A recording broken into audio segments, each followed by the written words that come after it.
Hello everybody, it's Logan Day here. I'm following up on the survey that we had sent out a couple of weeks ago. Wanted to summarize those results for you and also talk about a couple of other great things. Um, so the survey we sent out, we had about 70 individuals complete that, which while it's not the whole company, it's certainly enough for us to get a representative sample to make some assumptions about where the company is as a whole. So as I dive into the results, we'll talk first about employee satisfaction. Or job satisfaction. So the first question revealed that about 58% of the respondents were either satisfied or highly satisfied with their jobs. So while that's not 100% where we would like it to be, it's certainly a good strong number for us to work off of and build upon. About 34% of the respondents had said they were a 3 on a scale of 1 to 5 from satisfaction. So that's right in the neutral zone. And that left about 7% of people who said they were either uh, dissatisfied or highly dissatisfied. So our goal over the coming weeks and months is to help move people from those 1, 2, and 3 categories up. We want everyone to be at the minimum a 3, but hopefully satisfied or highly satisfied with their job. Um, Next thing for me to cover is the direct deposit. A lot of people mention that. It's certainly not the first time we've heard you guys mention it to us or the first time that we've mentioned back to you kind of what the case is with that. So as most of you know, we do not currently have direct deposit, and that's primarily because that decision comes down to our board of directors. So we did go back to them with the survey and show how many people actually were in favor of trying to get a direct deposit. We presented the fact that it would be beneficial to all of you individually and us as a company. And while they see the points that we are making, they still have some concerns that aren't allowing them to take that step quite yet. So we will keep going to bat for you on that particular subject, but it's not something in the near future that we're going to see happening. Uh, Paycheck distribution policy. A lot of you, and this was kind of the primary reason for the survey to go out, a lot of people had expressed a dissatisfaction with our paycheck distribution policy as it previously was. So as it was, it read that payday is Monday, and uh, employees who were not significantly late, which was 15 minutes or more, and who did not call off to any shifts during a pay period were eligible to pick up their paychecks early on Friday on or after 3 p.m., which is the day that paychecks are printed. The problem that we were running into is that people were getting upset that if they were otherwise a great employee, never had any attendance problems, and then one thing came up, they were getting what they felt was penalized for that one occasion that they couldn't help. And that's certainly not the point of the policy and not how we want it to feel. So we took the survey, some of the suggestions that you had given, and came up with a revised policy that we think you guys will all see is a little bit more employee friendly and has your feedback included in it. So as the policy reads now, payday is still Monday.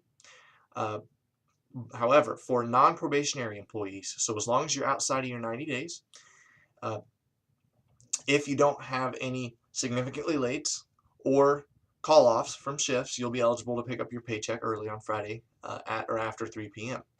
The caveat that we've added is that if the significant late or the call-off is the first attendance occurrence that has happened in the last 30 days, then you're still eligible to pick up your paycheck on Friday. The hope there is that for those people who make a habit out of showing up to work on time, uh, and not calling off any shifts aren't going to feel like they're being penalized. So we know that life happens. We don't want that to cause a conflict and have dissatisfaction within the company. So if you do have a significant late or a call off, and it's the first attendance event at all in the last 30 days. So even if you called off, or if you were only 2 minutes late 2 weeks ago, and then you're significantly late today, you wouldn't be eligible anymore for that early pickup of your check. However, if you're someone that always comes to work on time, you haven't had an event in the last 30 days, and all of a sudden you have a funeral you have to go to, or you're sick and you have to go to the doctor, that will not prevent you from getting your check early if it's the one attendance event in the last 30-day period. So hopefully you guys see that that is something we've added directly out of your feedback to us, and we believe it is a good addition that you all can be excited about with us. Raises, we've got some great news there. Wheelchair van drivers have not had a raise in quite some time, so we're happy to announce that we will be giving out, effective March 26th, we'll be giving out 50-cent pay raises to all non-probationary status wheelchair van drivers. Well, drivers in general, actually. If you are still in your probationary status, once you have achieved that and you're past your 90 days, then your raise, your 50-cent raise will come into play. Also, EMS personnel, we have an experience factor raise that we'll be adding in, also effective March 26th. So everything is exactly the same. If you are out of your probationary period, so you're out of your 90 days, we'll look at how many years of experience you had prior to working at Heartland in the EMS field under your certification, and we'll apply that as a raise. So if you're an EMT and prior to working at Heartland you had 5 years of EMT experience, we'll take that into account and add it to your current hourly raise. It's basically, it equates to about 10 cents per year of experience that you had previously to working at Heartland. The same thing goes for paramedics.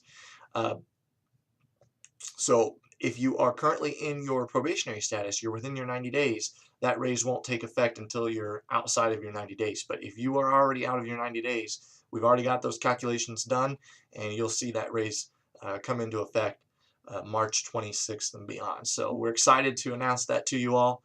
A last point to touch on is referral bonuses.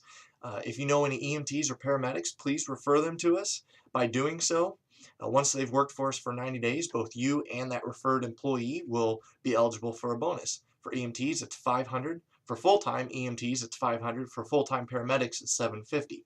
If the employee coming on is part-time, it's just half of those amounts. But please keep spreading the word about the open positions we have here, and keep doing such a great job. We really appreciate everything that you do for us, and we're excited to keep this forward and positive momentum going. Thanks.